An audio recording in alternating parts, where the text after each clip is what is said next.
Hello and welcome to Stories, the True and the Fictional, the indie author podcast supporting indie authors from all around the world. This episode is brought to you by Rebecca Castles of the Rising Dawn series. You too can become a sponsor by heading on over to buymeacoffee.com/STTATF or follow the link in the show notes. And now, let's get into the show.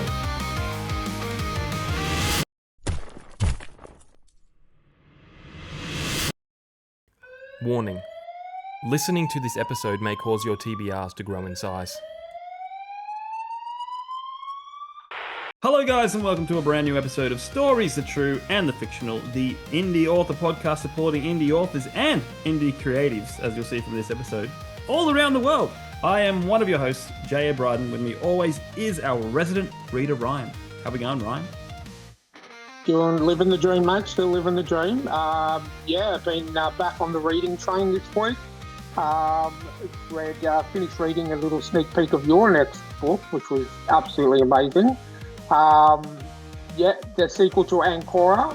And I've also started a new horror anthology book with our friend Don Campbell in it, called The Forgotten Ones. I've read the first two stories and they're absolutely amazing. I haven't got to Don's story yet, but I read the first two stories last night when I finished the first 10 chapters of Ancora 2. Mm-hmm. I've been doing that. Finally finished The Boys, season 5. The finale, completely different from the comic, which I was a little bit annoyed with because the ending in the comic is just so much. It's just, if they would have done that, it would have been peak television. But you know, you got to do what you got to do. And I am looking forward to, and I know you are too, seeing Spider-Man. I'm seeing it tomorrow. You're seeing it today. I'm actually doing a double feature tomorrow at the movies. I'm seeing Spider-Man at 12:30, and then because Steph really wants to see this movie, we're going to see The Odyssey. Okay. After that at 3:30. So I'm doing a double feature tomorrow. Double feature, well done. Yeah, and that's in the past, guys, when this episode drops, the past.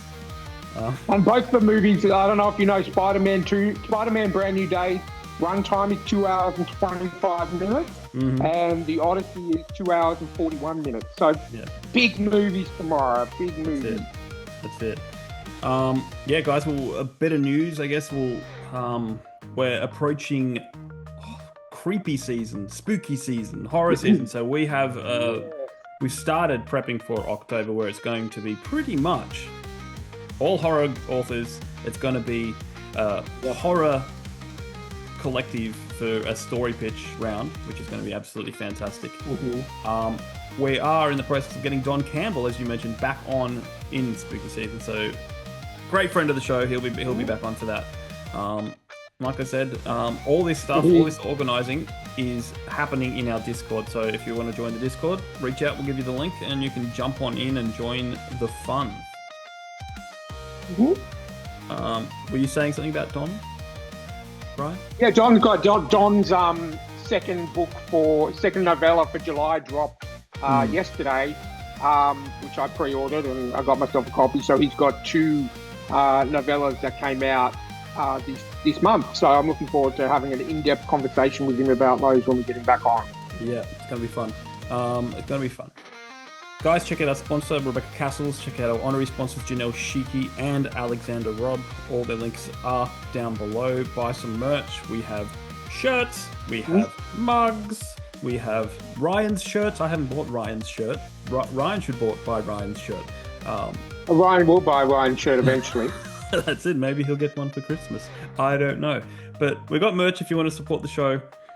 Links are down below. And now we're going to go and talk to two great indie filmmakers from the States, Kyle and Erin, who were on to talk about ZombieCon way long time ago. But now they're on to talk about their new micro horror, as they call it. Micro horror, filmed vertically, autonomous. Great chat. How do you think it went, Ryan? I think it went really well. I knew it was going to be a good one. These guys are absolutely phenomenal. filmmakers, lovely down to earth people to talk to. We could have talked for a lot longer about everything horror, but they had another interview they had to do, so we didn't want to take up too much of their time. But yeah, I had a lot of fun talking about Autonomous, which is a great micro indie horror on Screamify. Goes for about 20-25 minutes, and it is absolutely creepy and will scare your socks off. Yeah, really pulls you in. And yeah, so guys, I guess strap in. We're going to go talk to Kyle and Erin. Kyle and Erin, welcome back. How are you? Doing great. Thank you so much for having us back. Grateful to be back. Thank you for having us. We've got a lot to talk about. You got a great new. Can we say it's a movie? Is it a series? Like, how would you call it? What would you call? What I believe it's currently called a vertical micro horror. That's the official moniker that they've given it. I've made the mistake on more than one, interview and like just talking about it in general, being like it's a movie because that's what I'm used to making.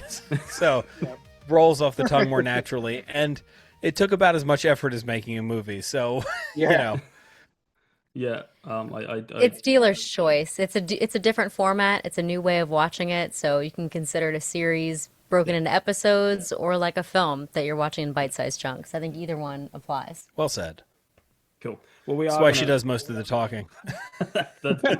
That's why she sticks you behind the camera, right? That's right. Yeah, exactly. So we're going to talk a lot about that, but we do have returning icebreaker questions for seeing you back. So we got to mix it up a little bit. So straight off the bat, we want to know: dwarves or elves? Elves. Wow, oh, nice. United front. Sorry, Gimli. Did you know that you were going to answer that way? No, I didn't. Look, I'm a huge fan. Like Gimli is one of my favorite characters in Lord of the Rings, and I've got a huge affinity for dwarves, especially because I personally I have a weird obsession with jewels, Gems and jewels. like yes. always. So I probably should say dwarves, but The grace, the Legolas, athleticism. I mean, I'm also into Warhammer 40,000, and they just came out with a dwarf faction. I think it's the space. What are they called? I forget what their name is, but they just came out recently. And I've played Dark Elves. I've played Eldar in Warhammer 40,000 before, so I've kind of got an affinity towards them from that. So yeah, probably elves. I don't know. That's a difficult question now that I'm really thinking about it. Let us know if it changes by the end. Let us know if it changes. I don't feel bad about it at all. I'll switch. You know what? I'm going to switch to dwarves to keep it interesting. I'll switch it up. Yeah, I have to say, like, I've got a huge affinity for jewels. I don't have any jewels. I would love to have jewels. Have 0 jewels. I've got those plastic jewels they sell at Disney World where it's like, get a whole handful for $5. Yeah. I got lots of those. I get no real jewels. So but one day. Maybe you are a dwarf, a very tall dwarf. Just I could be. I love food. I love drinking. I love having a good time. Love jewels. Little bit greedy, and two-sided broad axe is something that I find to be a very useful weapon. Not that I've ever utilized one, but I feel like it's functional. Serves as both a club, a bludgeon, and a sharp cutting tool. So it kind of covers all your bases. Now we just need to learn that your favorite artist is Jewel, and you're set. You do look like a pretty solid Jewel fan, I'll say that. Thank you. That's true. I've got the beard, right? Yeah. So I've got to go dwarf. Exactly. If I lose 50 pounds, and shave the beard, I'll probably switch back to elf. Yeah, I like it. Nice. I like it. All right. Question number 2. What is your least favorite trope in any form of storytelling? So something that, when you see on a movie or, on a TV show, you watch it and you're like, this again. Really, really clear, obvious exposition. Just treat the audience smarter. Slip it in there better. It's too. Yeah. It pulls me out immediately. I don't know if this would. God, I was going to say just bad movies. I was going to name one too. I won't do that. See, I can basically get down with any type of story because I've written so many stories. I can like kind of put myself in the author's shoes more or less. But if I had to pick one specifically, I'll say, you know what? It's something that's come up recently in the last probably 10 years. It's really come to the forefront. But like motivations in the story that are based off of aspects of our everyday life. So like things that don't make sense in the story that push the story in a different direction just to satisfy like a specific agenda that doesn't serve the story at all. Yeah. If that makes sense. 100%. I couldn't agree more with both of them because I watch a lot of movies. I go to the movies once a week, and as our viewers know, horror is definitely my favorite genre. And when they, exactly what you said, Erin, when they treat us like we're about 10 years old and can't figure things out for ourselves sometimes, I am 100%, I will sometimes just sit there and just go, come on, I'm not that stupid. If you can pick that. And definitely what you were saying, Kyle, in relation to, just sort of, wedging something in when it's got nothing to do with the story. No, it doesn't move the story forward. It doesn't do anything except, hey, look, we're aware of this agenda. Here it is.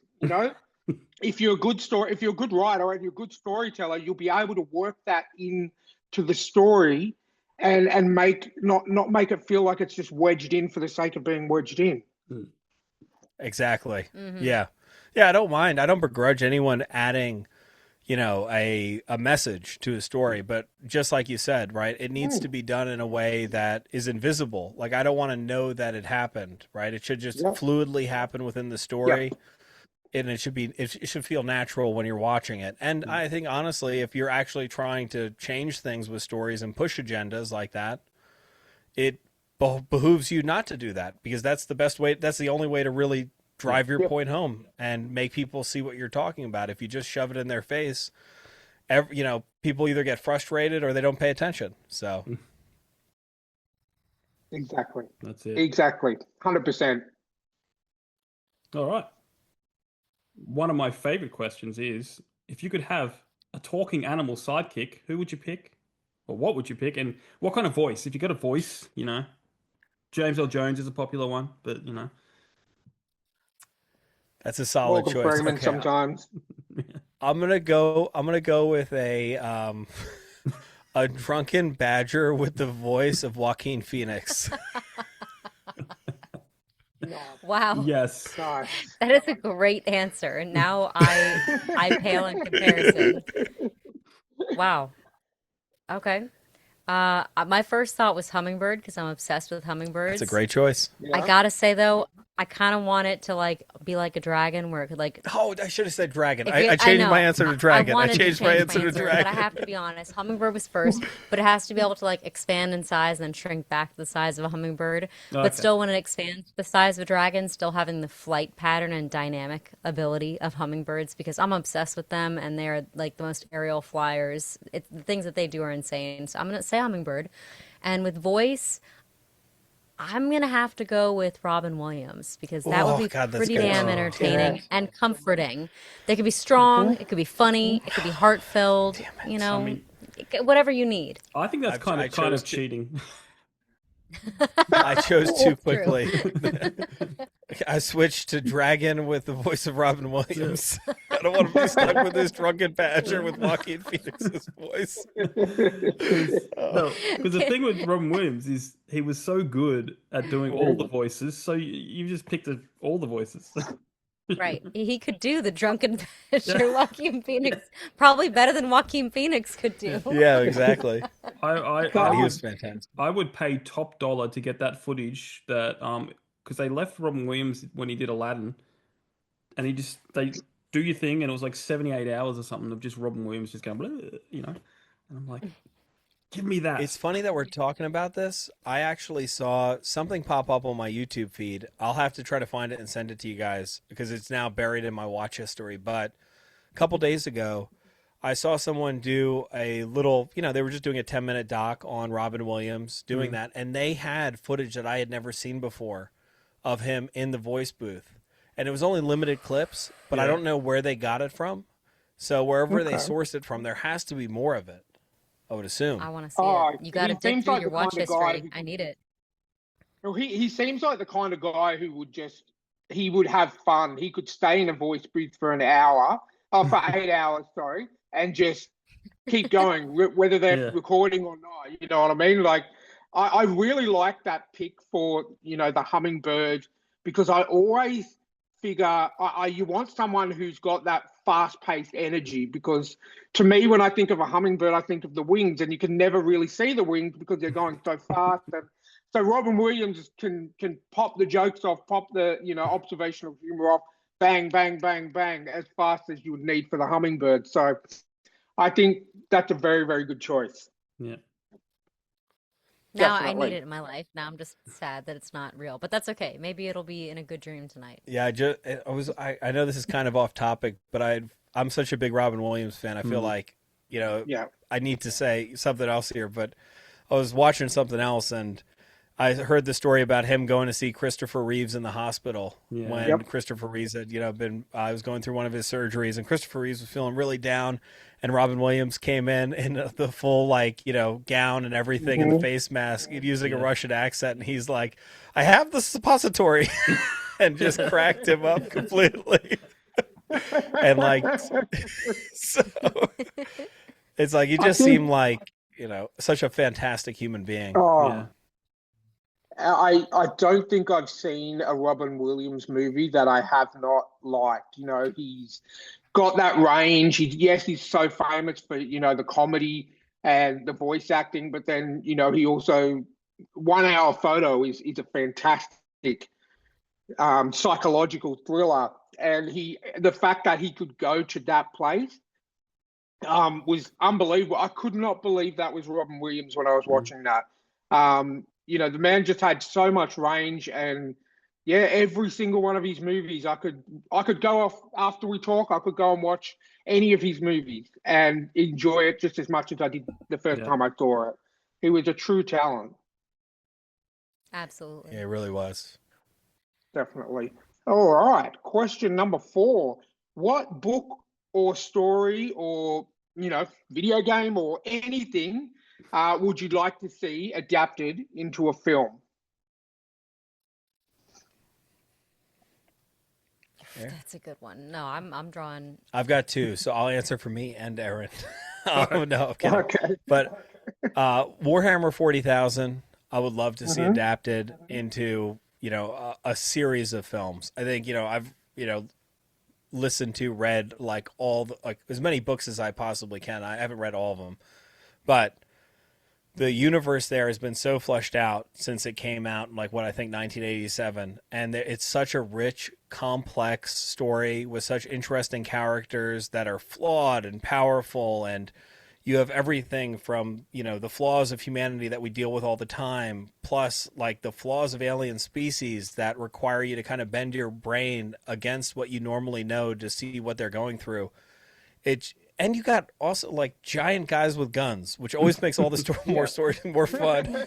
So kind of has a little bit of everything. And then I'd say the second one would be Berserk adapted properly into either a high-end anime, super high-end anime all the way through the story. Or, and I know this is a little bit touchy with anime adaptations to live action, but a really well-done movie, because I think that the Berserk story does lend itself to being made into a live action movie, because it's not as outlandish as some of the other animes that suffer with, with One Piece, right? It's difficult to get all of those effects right because their superpowers are very esoteric and strange, and it's hard to adapt that to live action. Berserk, you've got demonic presences. We've seen that in a million movies. And you've got a giant muscular guy with a sword and basically a cannon for a hand. And that's basically Evil Dead meets Conan. So I feel like that could be done. All right. Well, those were much more epic answers than mine.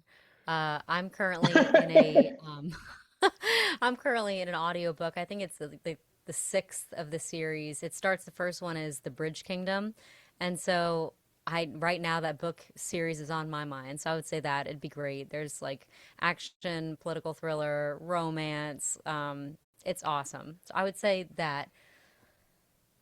Heavy on the romance. It's heavy on the romance. All American.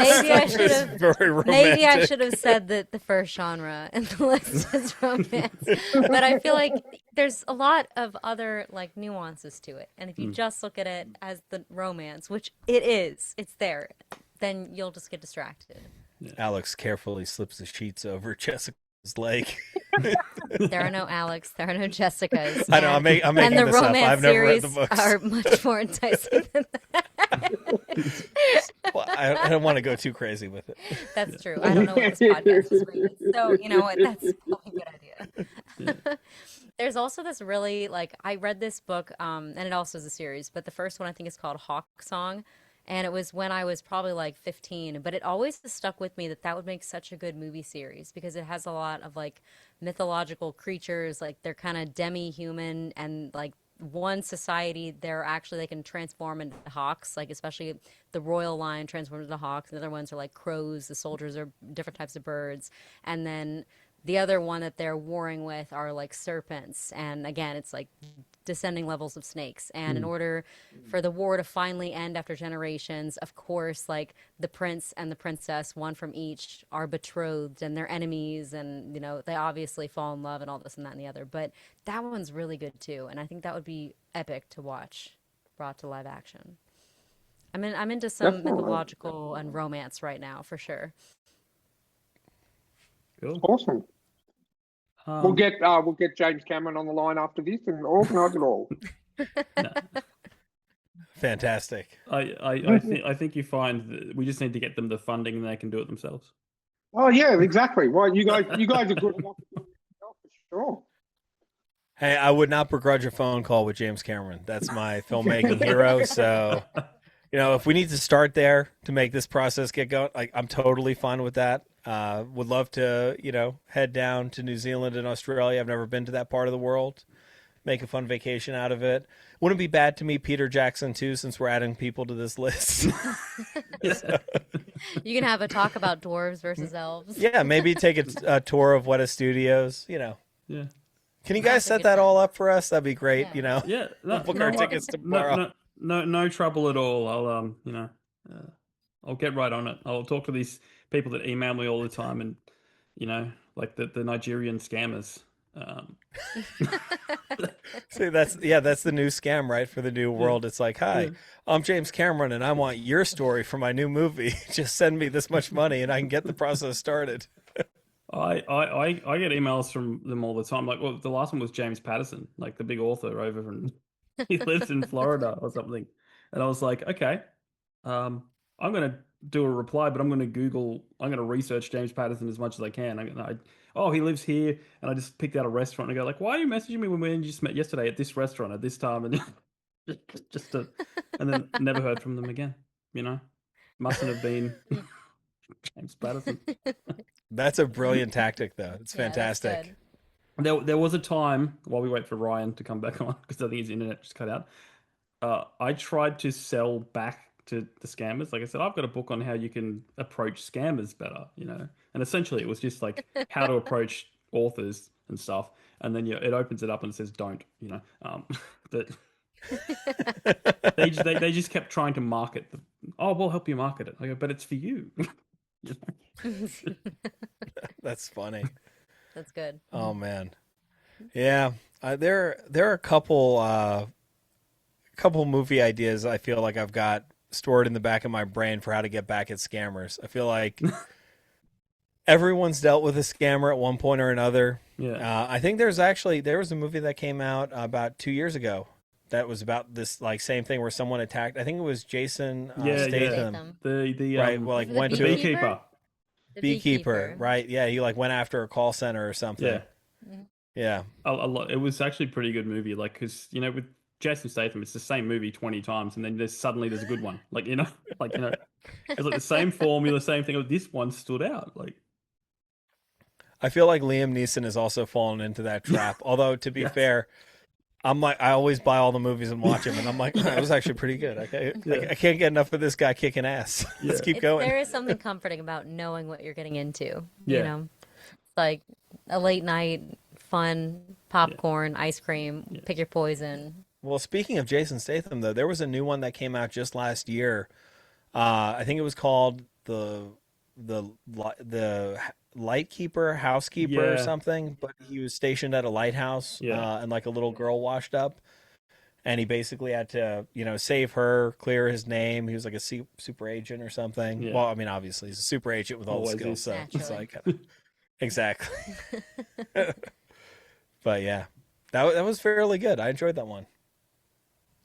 Yep. Look, we'll move on to the last question while we wait for Ryan, because it's a bit of a fun one. Dr. Emmett Brown arrives in your driveway and says, "Great Scott, I need your help to confuse an archaeologist. What should I take back in time to bury in the past?" Oh my God, that's such a good question.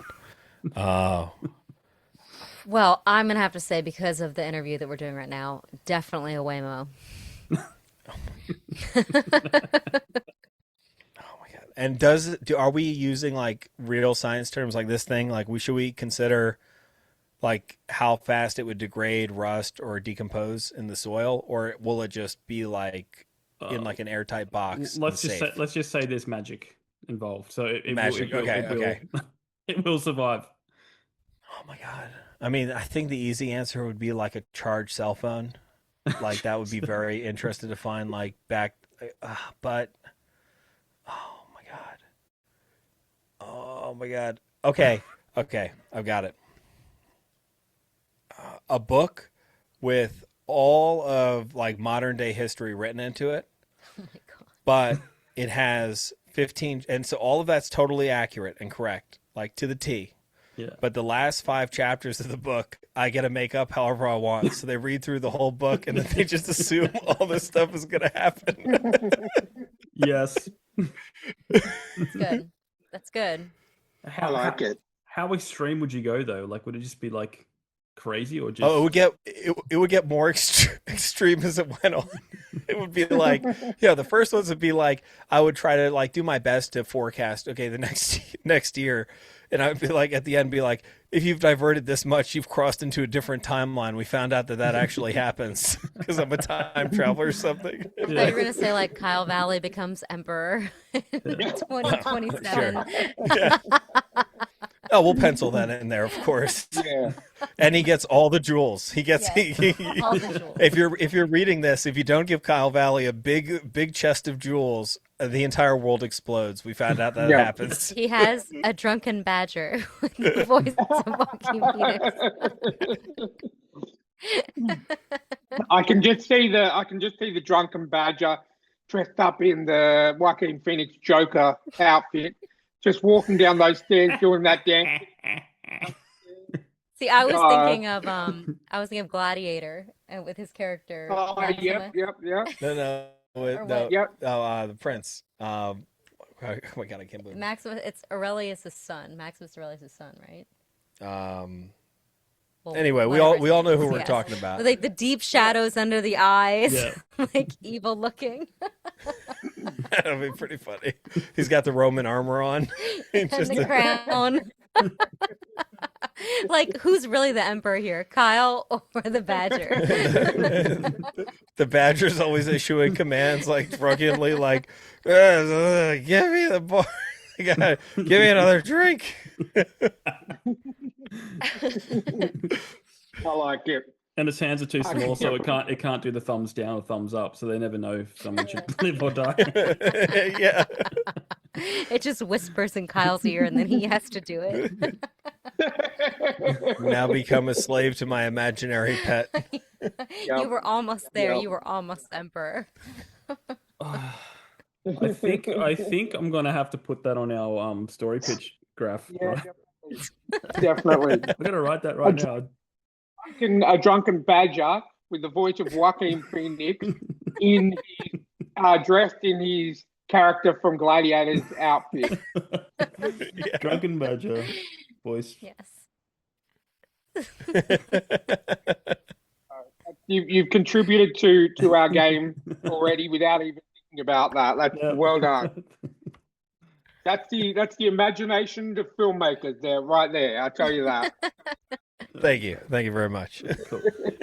Anyway, speaking of filmmakers, you've got this vertical microfilm or movie, however you want to say it, out, and I watched it a few days ago. Ryan watched it recently, and drum roll, we loved it, seriously.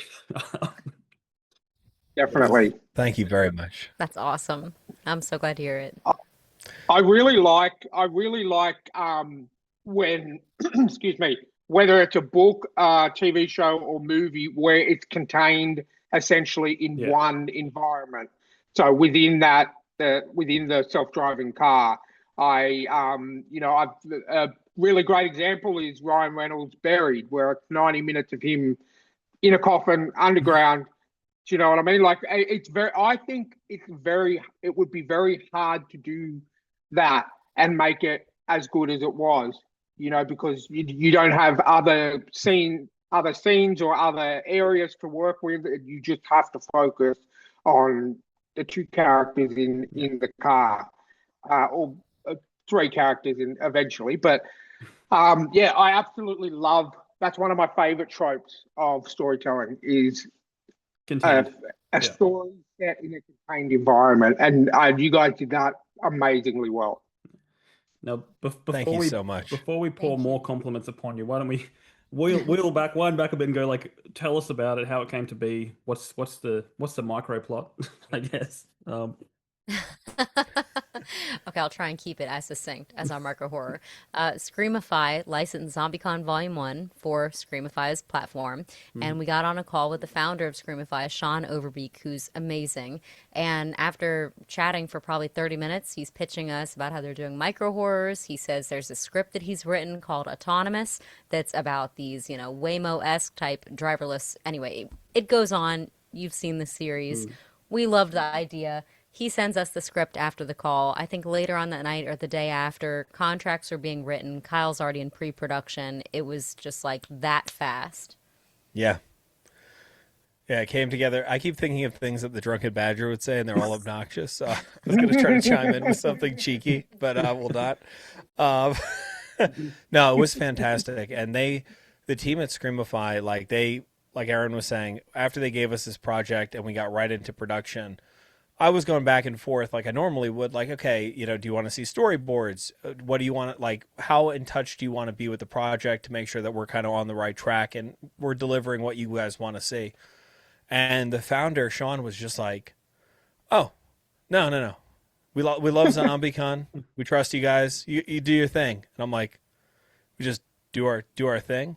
He's like, yeah, we're all about like empowering indie filmmakers. So yeah, that's why we called you. Like, just literally do your thing. And I was like, oh my God, I'm having my Christopher Nolan moment right now. This is what it must feel like.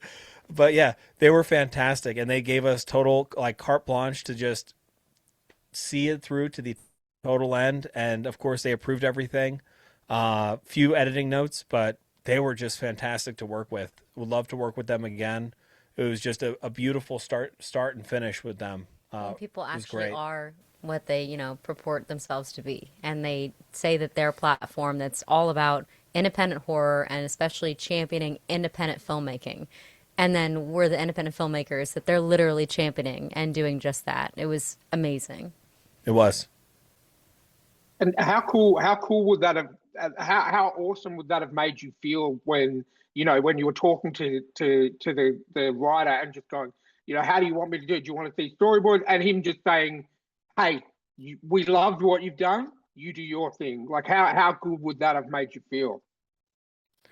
Oh, I mean, in this case, that did happen, right? Because this was, Sean was actually the writer. So it was fantastic. I mean, it swelled me certainly with a amount of pride in my former work, even though I know that it had been done years past, and I knew that we had progressed from that.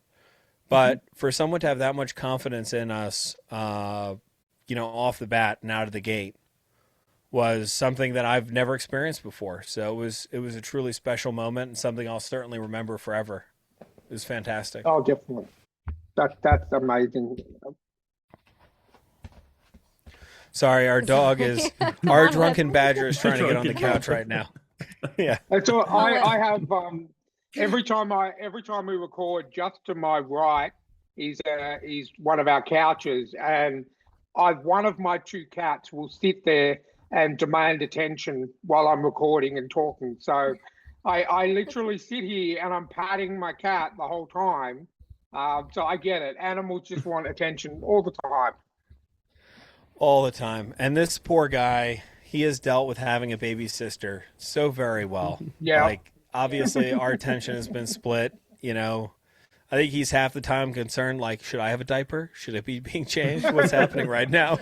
Well, it got really bad today, or fun, depending on how you want to look at it, because our daughter started, she's 16 months, she started saying tail today. So she's pointing at different animal books and this and that. And then he walks by, and the next thing you know, literally, I didn't even tell you this, she just grabbed his tail. She goes, tail. I'm like, oh.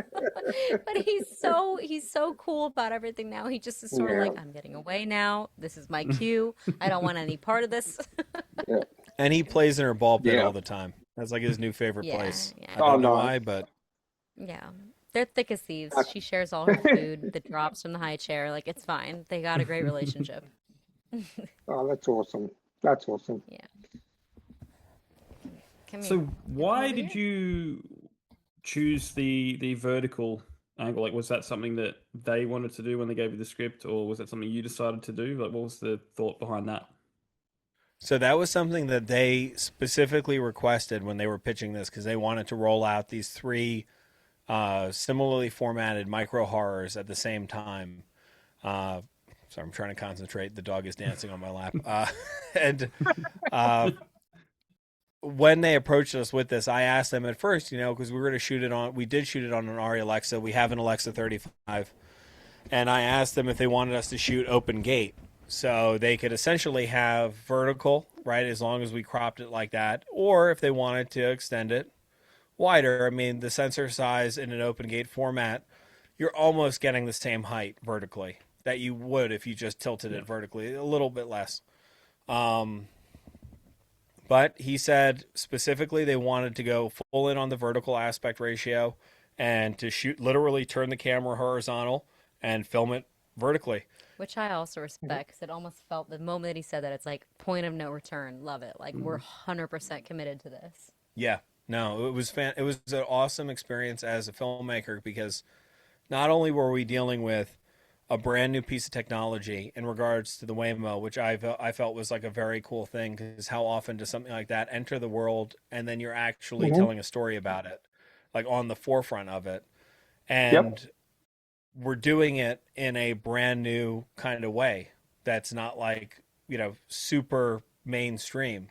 So it was like kind of a double bonus in terms of experimental filmmaking in that regard. And that was just a lot of fun and allowed the creative muscles to really stretch further than they would in a normal project that you're used to kind of storyboarding and blocking out the way that you do with, you know, all the other projects. So it was fun. Yeah, I when I logged on to watch it, mind you, it was 2 a.m. on Friday morning, because my memory is not great. So I like to watch things pretty much, you know, right on when we're talking. And I when I saw it, I'm like, okay, it's vertical. But then I didn't feel like I was watching a vertical, you know, because the story just takes you in, and then you just watch it. And, you know, I was wondering if I was going to be distracted by the format because I'd never seen it before, or if I was going to be just in the story. And, you know, within 30 seconds, you're in the story. You don't even notice it's vertical. I don't know if that's a good thing or a bad thing to say about it, but I was just engrossed in the story. And you know, watching the two characters, hopefully, and I say this with all respect, hopefully getting brutally murdered, because that's my thing. So, you know, I wish the characters, not you in real life, Erin, just characters. No. I understand. But what you don't know, Brian, because this is my prediction. The extended version ends with, like, you know, Erin screaming, "Where are you taking me?" And he turns around and goes like, "To my badger." You know. I feel like that would be the more horrifying way to end the series. Yeah. Yes. Very The concerning. thing's long fingers, right? He just in the rearview mirror, just Yeah. Yeah. I love the practical effects behind it too. Because Yeah. that like, look, I live in the middle of nowhere, so now I don't want to drive at night anymore. 'Cause it's just like, I live in a town where it's Sorry. one road goes in and the one road goes out. Like that's it, so it's like I don't want that but self-driving cars wouldn't work where I live anyway. I think personally that everyone who watches knows I'm a massive arachnophobe. I hate spiders, but I'm not scared of anything else. But watching that movie made me not ever want to get into a self-driving car because I think I would literally be on the edge of my seat the whole ride, especially if I was in a rural town where there's a town and then you're driving out into cornfields or bushland or whatever that may be, and then all of a sudden bad things start to happen. And I definitely added a few to my list of now it's spiders and self-driving cars. That's it. Well, we're honored Yes. that we make the list. Now you just got to give that self-driving car some legs, and you just Right, yeah, masterpiece, exactly. masterpiece. That'll be for the sequel. Okay. Is there a sequel? Is there Say. another one in the works? Are you continuing are you going to take that same monster somewhere else? So when we were first getting into the project, it's something I asked Sean about, and he was totally open to the idea. So I think that they're down for it. Never say never. But it's definitely, it's his baby. So he'll have to pen the second series. But I think that, without giving too many spoilers away, it's safe to say that the threat is still there and could easily befall another set of weary travelers. And take them for a ride. So we'll see. Yeah. But, just Erin won't be in the sequel, or maybe she escaped. We don't know. I was about Well, to say. exactly. I was going to say that. Like, I'll put a spoiler warning here, but like there's possibility of Erin returning because everything, sort of fades to black in that traditional kind of horror way where it's up to you to work out what happens. And look, I'm going to be honest, I hadn't heard of Screamify before, we got to jump on and watch Autonomous. And I really like it. I am going to join up and I watch so many horror movies. It's just like, it's a daily or second daily occurrence. So anywhere where I can get more horror and especially indie horror, I'm down for. So I'm hoping Screamify gets, I don't know how big it is over in the States, but I'm hoping that, I'm going to be telling people about it, like horror that I know. And hopefully we can get it to be, as big, if not bigger than Shudder or anything like that. Heck yeah. That's definitely the road, pun intended. I think that they are heading down, hopefully barreling toward. What's pretty cool is that they launched last year, I'm pretty sure even in July, the same month that ZombieCon was released. So it kind of feels like we're like having twin journeys here in very different respects. But they've been blowing up. Their catalog keeps increasing, and I know that they're getting more subscribers. Their marketing is awesome. They're funding more projects, just like they came out of the gate with the micro horrors, but they have a ton more in the mix. So I really do hope that the sky's the limit for them as well, and definitely Shudder type size would be amazing. Yeah, absolutely. Yeah, definitely. Because I was pumped when Shudder came out here in Australia. I was like, yes, this is a streaming service for people like me who like watching lots and lots of horror. And yeah, I'm really, really excited to jump onto Screamify because to me, I really love horror anthologies. It's what I'm into at the moment. Like I love the shorter horror stories, and the fact that you can fit so much action and so much anxiety into such a short film and story. Like VHS are one of my favorite horror series of all time. And that's an anthology series that all ties itself in. So I think I think, it's, micro horror films could be just as popular as normal horror films in the end, because if you can scare me in 20 minutes or, rather than scare me in an hour and a half, that's amazing, because I think it just shows that so much more talent to be able to do it in such a little amount of time. Oh, well, thank you very much. And if you join up with Screamify, there's something else on there interesting. It's called Behind the Screams. And this was a first for us. They actually followed us on making Autonomous with a reality TV crew. Oh, wow. Which was kind of like an Ouroboros of like filmmaking, because we had like our sound guy miking up Erin with her lav as their sound guy mic'd up our sound guy with a lav. And then and then we had our behind the scenes guy filming their behind the scenes people, filming us film the thing. But they did a brilliant job editing this all around, basically a narration of our life story that Erin gave while getting her makeup done in the makeup chair.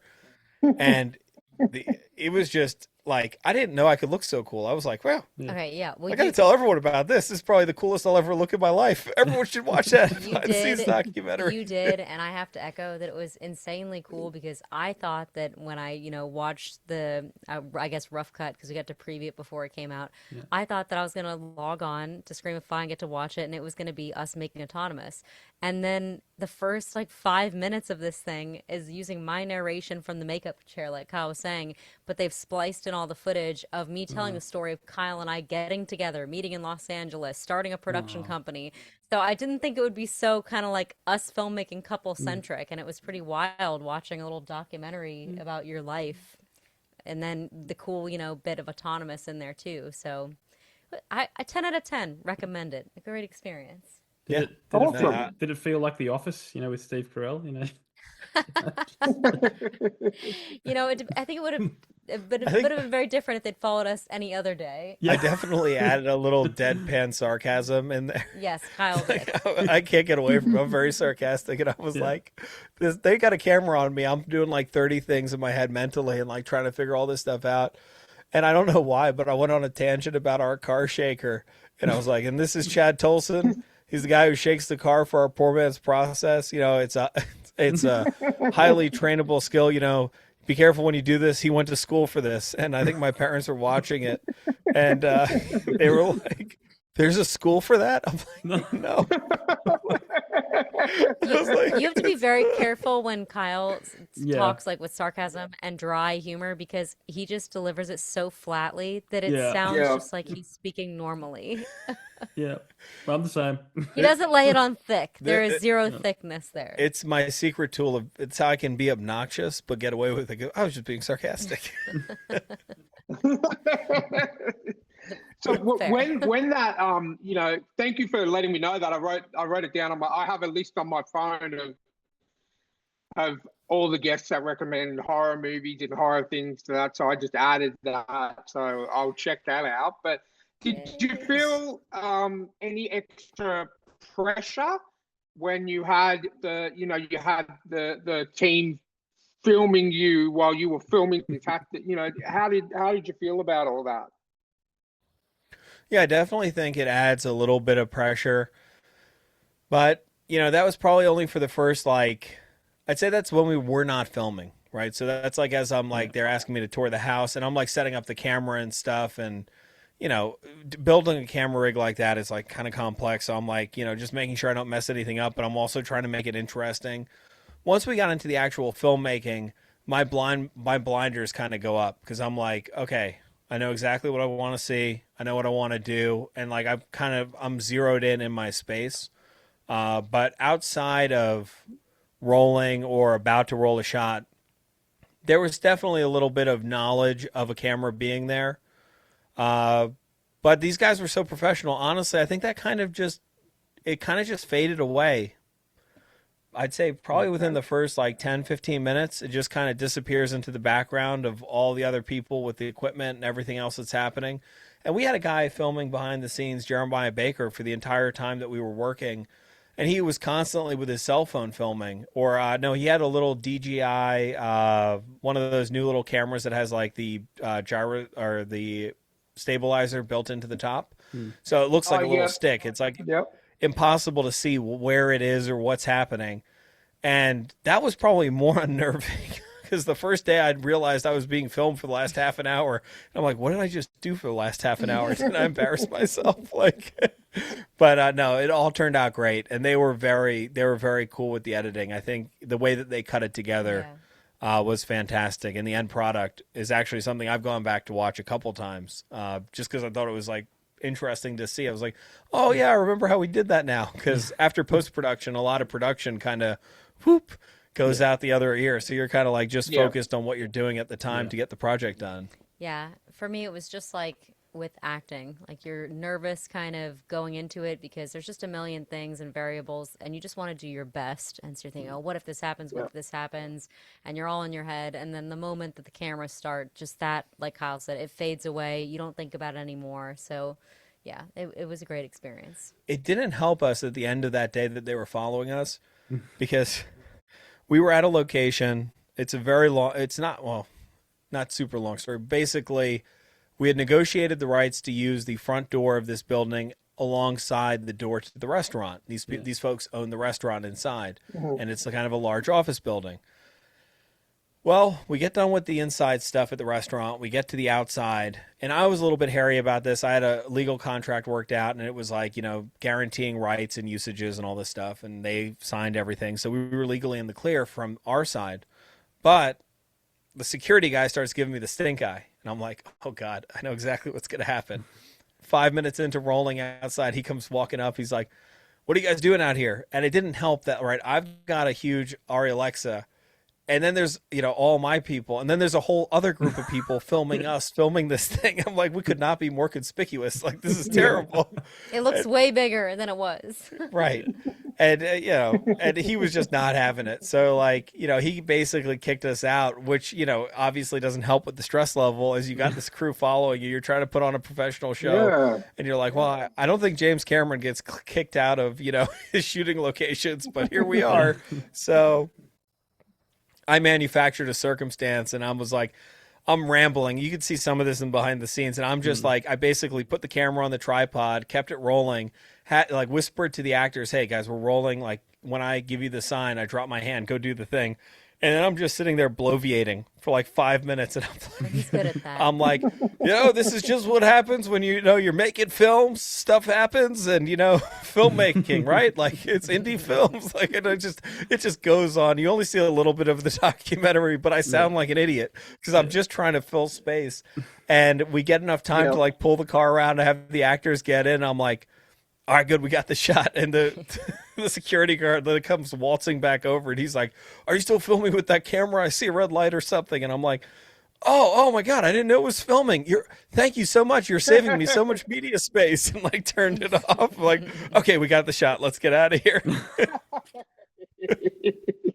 I like it. The one question that I did have that I wanted to ask you guys, which is it kind of relates to what we were just talking about. And I apologize if it's a stupid question. It's just something that movie watcher Ryan would like to know. Seeing as, most of it was, on the road, set on the road, whether it was in the city or whether it was in the, the farmland area. The rural area, cool, I get it. There's probably not going to be any other cars on the road. You're pretty good to go to do whatever you need to do. But when you guys were filming the stuff when you were coming out of the restaurant, getting into the car, and then the car stuff that was being filmed while it was driving through the city, is there any kind of legality things you need to do, to make sure that you've got this section of road free, or did you guys just film it and not worry about other cars or anything like that? So the way it works, at least in Atlanta, is that you pull permits for specific locations, and if you want to film inside of a moving vehicle, you actually set up point A and B, C and D, so on and so forth, to wherever the car is going to be driving on. And you mark out on a map exactly where the car will be, what route you'll be taking. And that is all included in your general permit. You also tell them what night you're going to be shooting, how long you'll be shooting, how many actors will be in the car, who else will be in the car. So you fill out all those details, and they give you general permissions. Now, it gets hairy with license plates because you're not like legally allowed to show license plates. So you either try to frame out the license plates, or you go in and you digitally scrub the license plates, either by adding a fake license plate or just kind of, putting it out of focus enough that it's illegible on screen. So for this particular piece, we did some filming within the Waymo, but we also did what we call poor man's process, which is basically where we rented an exact version of the stock car that they use for a Waymo. So in this case, a Jaguar F-Type. Match the color of the exterior, match the color of the upholstery, then take it into, we basically retrofitted a garage to be a sound stage. Okay. And then you set up blue screens, and the trick is with the lighting. So Waymos in Atlanta are geo-locked to the city center. So we could not get a Waymo to actually travel outside of the city center and get it into an area where we wouldn't have kind of light spill coming from ambient sources. So that's really what the poor man's process was important for, to show the transition from city center into those places. And that was just done with, so basically they're called driving plates, which, we got a great deal from drivingfootage.com. I'm supposed to talk about them because they give me such a good deal. But if you're looking for, if you're an indie filmmaker looking for driving plates, they will definitely hook you up. Okay. But those are basically inlaid on, where the blue, basically replace the blue screen with the driving plates, and we match the lighting on set to simulate what would be happening on the driving plates. If you had a higher budget, let's say you had $200,000 to do this piece, or if you were doing a feature film for a couple million, you'd actually use RE Sky panels, which are really cool. And you probably use a digital void, or one of those void rooms where you actually have, a screen that plays out the image in front of the car itself. So instead of replacing a blue screen, you're using the void, and the RE Sky panels actually connect to a software that simulate all of the lights that are happening on the screen in real time. So you're getting real light effects against the mirrors and everything else. In this case, I had to go back in digitally whenever we replaced the blue screen and just physically add in the reflections from our actors onto the windows, all of the light reflections onto the windows, add dirt and debris to the windows because a lot of that stuff is lost in the blue screen pull.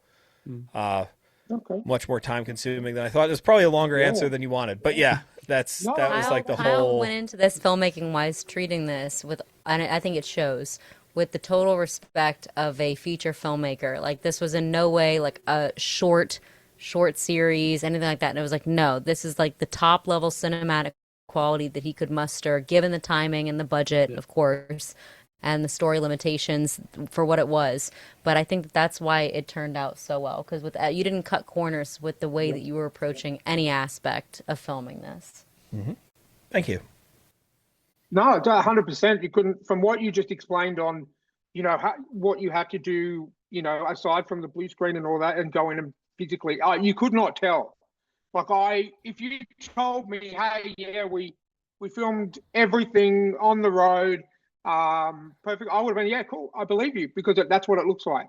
And it looks like it's amazingly well done, and you clearly put a hell of a lot of time and effort into doing it.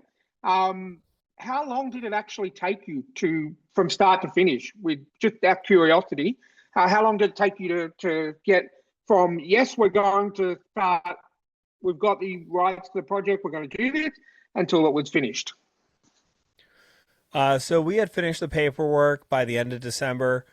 Got in. I'd already been working on pre-production, but the legalese, right? Lawyers going back and forth just always takes a while. But we had a good rapport with Sean, so I had already started on pre-production prior to that. But the contracts were signed at the end of December. I'd say that technically pre-production started in December, but we were also on holidays. So, a couple of those weeks were not really used to do pre-production. And then when we got back to Atlanta, we basically jumped right into pre-production proper, getting locations, casting actors, locking down all the physical assets needed, getting support personnel hired, and then we did about 10 days of shooting total. We did 7 days to start. I edited for a month. We had a winter storm in the middle of shooting, so we missed a lot of stuff, and we had a bunch of problems getting the Waymos to actually show up. So that resulted in huge time delays in the beginning part of the process, and that was chiefly due to the winter storm.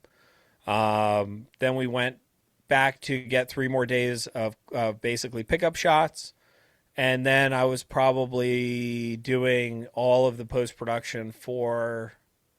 I'd say March, April, and a lot of May. Yeah, so about 3 more months to do all of that. And that really just came down to the VFX were extremely time-consuming. Some of these renders would take 10 hours. And if you make a mistake...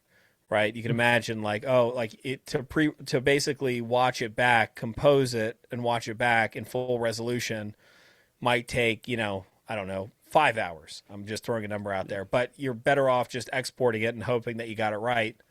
Often you don't. For and example, you got to one go of the back times in. I was like, Kyle, on the GoMo screen, I'm so sorry, but you spelled the word passenger wrong. Like there's not an A, the second A. That should be an E. And he's like, "Are you kidding me?" And it's so tiny. He's like, he was saying, in the moment, like it doesn't matter. Like no one's gonna see it, and it's so fast. And he's right, especially on a cell phone screen, no one would. But even as he said it, I'm like, I know Kyle. He's gonna go back and change it. Yeah. So little things like that just add up. And then, like Kyle said, there were some edit requests from Screamify at the end, and nothing substantial. But again, things that take time when you're working at the indie level on, while still a very sophisticated setup. It is what it is. Yeah, you're I was a single person post production house, and that it just allows you to work faster in some regards, but where it hits you is when you have 400 shots to do. When you only have one computer rendering it, right? If I had a fleet of computers, I could have, start the render on one, turn my back to it, go to the next computer, start there, basically get through the whole lineup. By the time the first one's done, I've got 10 more going. So, it's also a computing restraint, and also I'm sure if I had like a, $100,000 computer, it would have just spit the stuff out like in 2 seconds, super quick. But, I don't. Unfortunately, do not have a $100,000 computer. So, well, when we get in touch with James Cameron, we'll help you out. Yeah, I appreciate that. Thank you. I'm sure he's got a few old computers sitting around that surpass anything I could buy commercially. So that'd be great if we could just shoot one over. Now, pretty much the last question of this. We don't want to keep you too long because you've got another interview to get to. But I wanted to ask Erin a acting question because you spoiler alert, you run and you scream and you're crapping your pants pretty much. How do you get into that headspace from an acting standpoint? That was the deleted scene. Yeah. I think it really depends on so many factors. Like I don't have one like absolute go-to because I feel like the second I rely on that, it's going to be like dried up emotionally. It won't, work. But definitely for, the fight scenes and everything, it helped. One of the times that we were on set filming a bunch of the actual fighting and we had our actual actor playing the creature, we had closed down a road out in, I think it's called Coweta County. It's like 2 hours outside of Atlanta. And this is not abandoned, but it looks abandoned, a stretch of road that The Walking Dead actually shot a ton of their footage on.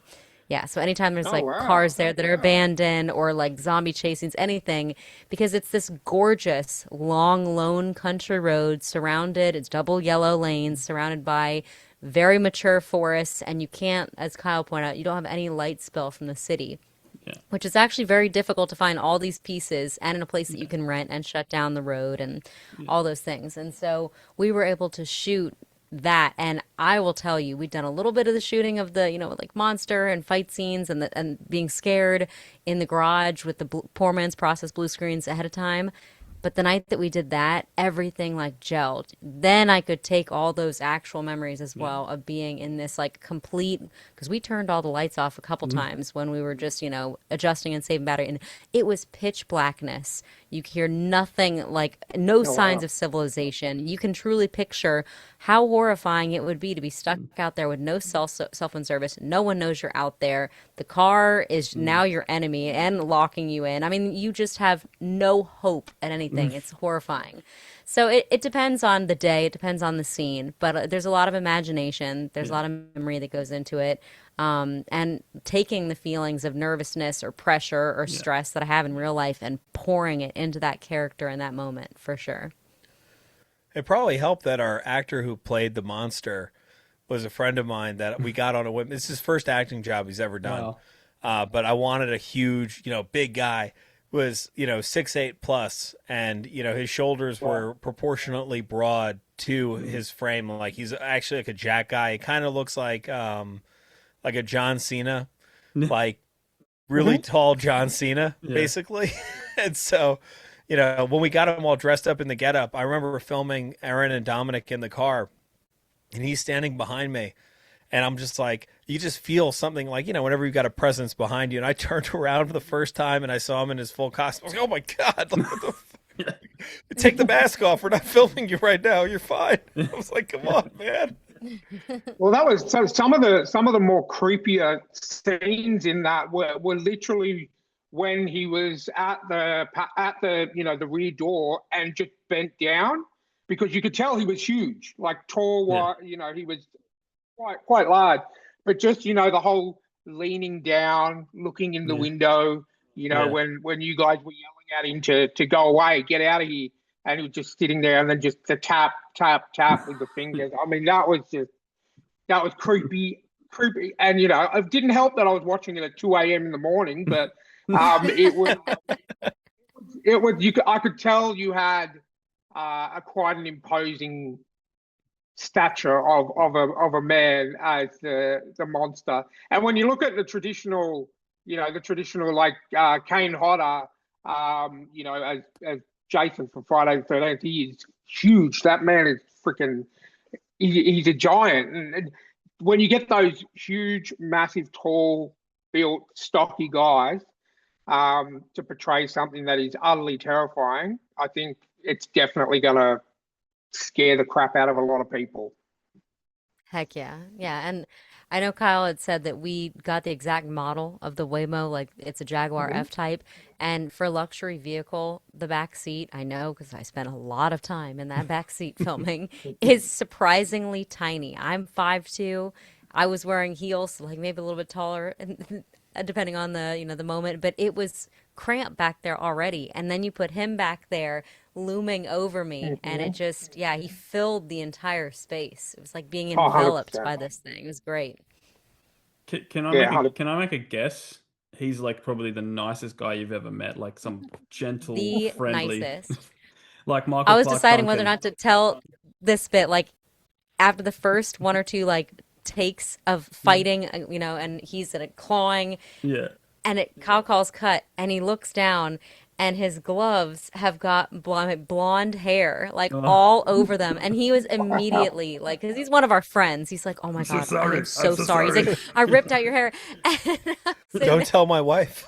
And I'm like, at this point, like, I think 10 months postpartum, which I don't know if you guys know, I had to learn the hard way. This is when you have like postpartum hair loss is a thing. And you could just be walking down the street and like a gust of wind hits you and a whole cloud of hair will just like whoosh. So I was like, no, it's not you and it's not the gloves. Trust me, like it's all me. You're okay. But he was so concerned. I'm like, trust me, we got a lot of takes to go. Like, don't apologize. You're just going to have hair all over the place. Amy lost a lot of hair that night. Nicest Awesome. guy. You're basically like a human cat. Every time someone touches you, hair comes off. Yeah. Oh my God. Straight up just blonde hairballs everywhere. It was its own horror scene. Yeah. There's definitely a horror movie in that I think like moms who've gone through pregnancy and labor, like it's unnerving. You're really feeling like, oh my God, I'm going to go completely bald in like a month. And then one day it just stops and your hair's like, okay, we're good now. You're back to normal. Yeah, sure. It's so bizarre. All right, we're going to do a round of story pitch. We'll just do one so we don't delay you too long. But is there an update on ZombieCon 2? Is there anything? So currently, we've got basically a budget put together for ZombieCon 2, and we are riding the line of whether or not we pare down the script, because I'd written the script initially to be basically without a budget in mind. I usually write with a budget in mind, and I know the limitations of that, and I can write around it. With these, because it was kind of a pie-in-the-sky thing as we were in the middle of post-production on ZombieCon, circa year 8 of doing that, I was like, I just got to get these stories down. And I wrote them just the way that I would like to see them if I had an unlimited budget. And, that's probably not going to be realistic, and we'll have to pare the script down. But I think that, right now our best bet is to kind of hold down and see if we can get a little more money for the project. Yep. Because if we can make a lot more interesting things happen. And if we can't, we'll forge forward with what we have already. Yep. And it'll still be a great movie. But I've got a desperate need to see, I don't know if we talked about this the last time, but in the second movie, basically takes place after a 10-year time skip, and there's a whole shanty town of survivors that are defending themselves against zombies, and the rockets have embedded themselves into this community. A lot of other story details there. But the most expensive thing is a sequence with a group of what I call flyers, and it's Claire's basically, quick attack squadron, where she's taken on basically all of the guilt of causing the zombie apocalypse and has turned into like a Sarah Connor type character to undo what she has caused. And she has teamed up with these other girls, and she's like the leader of this group where they fly into battle hanging from large aggro drones. So the drones they use to seed fields and stuff. And they drop basically death from above. Nice. From Molotov cocktails, homemade bombs, whole type of weaponry. And they each have their own flyer, which is, kind of like a geeky guy in, a shed super far away with a little computer joystick, and they're constantly in contact. And you've got that great conversations between the two going back and forth. And I would love to make that happen. Get the budget for it. I gotta see it. But to do that properly, right? I would love to get some, stunt actors actually hooked up to these things and fly them around. That would be pie in the sky. If we could do that, perfect. Worst case scenario, if we can get one of these things rented even for a little bit of time on a blue screen with some big fans, and get each of the flyers individually, we could do it like that. But even that, right? It's a very big setup. It requires a crane to hold it from it. There's a lot of safety precautions that go into it. So. I mean, I guess we could, use force perspective and get small drones with and Barbies. action figures on them. That's the super cheap version. Where there's a will, there's a way. It's going to look like Jason and the Argonauts stop motion, but with Erin flying through the air. Please do that. I just want to see it. Nice. I like it. God. Excellent. We'll keep an eye out for that. Hopefully producers will listen to this and go, yes, we'll throw money at you. Because that's what you want as a filmmaker.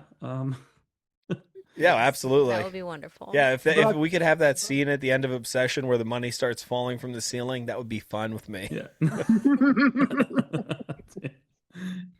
All right, let's play a quick round of story pitch. It's changed since you've been on last. All right. We've got a setting, we've got a genre, we've got a main character and a crazy addition. You pick a number between 1 and 12, and we'll tell you what they are, and you pitch us a story. Now, we have 4 graphs. Graph 1 is easy, graph 4 is hard. So you can pick a graph depending on your level, and then we'll go from there. Oh, we got to go with the hard one. So we got to go with 4. Let's go for it. All right, we're going 4. Graph okay. 4. Graph 4. Now give us 4 numbers between 1 and 12. 7. 3. 9. I thought it was between 4 and 12. Oh, between 4 and 12? Yeah. I thought it was, okay, my bad. 1 and 12. No, 1 and 12. Okay. Yeah. So it's still 7. Yeah. Right. And then you said 9. Right. 7, 3, We're at 7, 3, 9, and 11. 11. All right, let's see what we've got here. So your setting is Disneyland. Perfect. Nice. Nice. Okay. I believe the genre was number 3. Is that correct? That's correct. So your genre is alternate history. Oh my God. It's like what we were talking about earlier. Yeah, it's lining up perfectly. Kyle writing his alternate history. Well, here we go, because your main character is an evil overlord. Oh. And your crazy addition, which is someone or something that must appear in the story, even if it's just for 5 seconds. And this one, you also might be familiar with. It is a plague. So it can be any kind of plague, even a zombie plague. It can be any kind of plague you want. It can be a real one. It could be one you make up, whatever you want. But just an appearance of a plague in the story. Yeah. So you've got an alternate history set in Disneyland with an evil overlord and a plague. That's what you got to work with. All right. Okay, so well, let me get a drink of water first.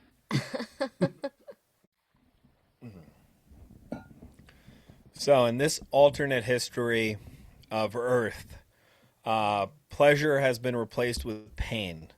A man by the name of Walt Disney, Walt Disney. has created a theme park to allow all the citizens of Earth to experience the most pain possible, Disneyland.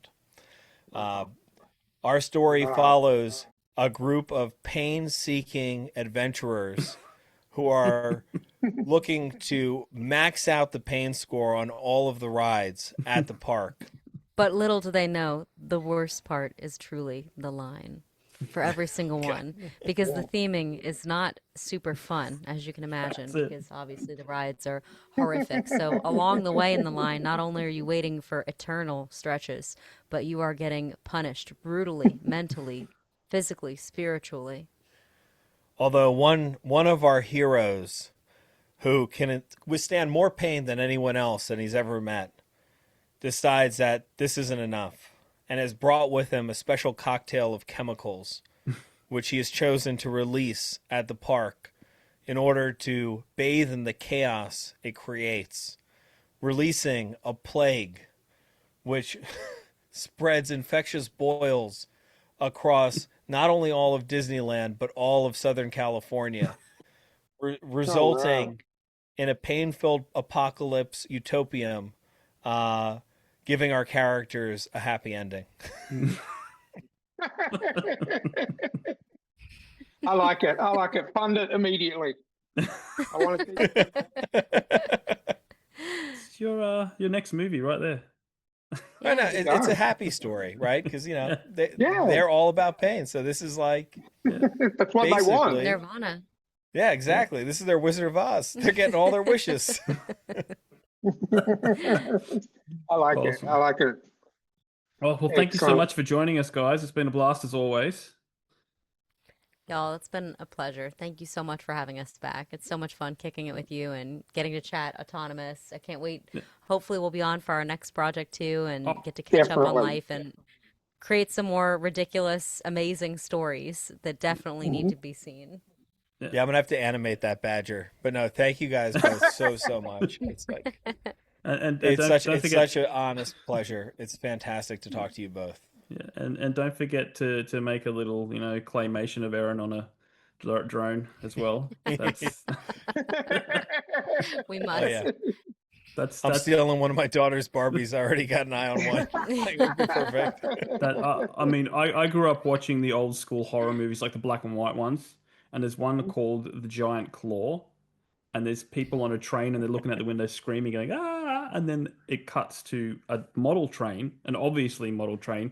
And you know those sticks that you use to pick things up was dressed like a bird claw and goes, kick, and picks it. Like, it's so obviously like a toy model. And I think it's like a 1940s one or something. I love those kinds of movies. Those are fantastic.